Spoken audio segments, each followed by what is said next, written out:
Listen carefully as Mrs. Josephine Brundage tells of her night of surprise and fear. I got off work at 11 o'clock, and I had come through Kent.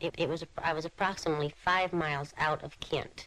I always pass this grocery store, which is Foss's grocery store, and I always make a left-hand turn at Foss's grocery store. And at the time I hadn't realized this, but I had gone past this turn.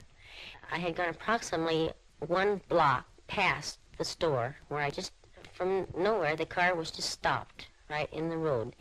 And my first thought was that I had hit something in the road, and I didn't really realize at the time there was no jolt or any movement of the car at all. When I finally realized I was stopped, I thought, whatever it is, I've hit something to make me stop. And then when I saw this object, I thought, well, whatever I've hit, it threw it to the top of the car.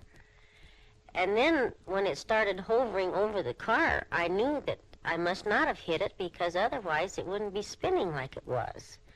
And my next thought was that it could have possibly been what they call a shooting star. But then I thought, too, after that when those things land, that's all of it. They're just gone, from what I've heard. So I didn't actually know what it was. I just kept my eyes on it, and it just kept moving around in the same direction.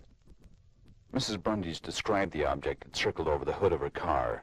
You know how a child's top will be more or less thin at the top and sort of circle, and then come down sort of like to a, not quite to a peak, but you know how I mean, like a child, one of these toy tops that the children play with. And it just spun real slow. Only a child's top will go faster than what this was going. It had an orange glow to it, just sort of like fire, but yet it didn't look like fire. It was just, you know, the color of fire.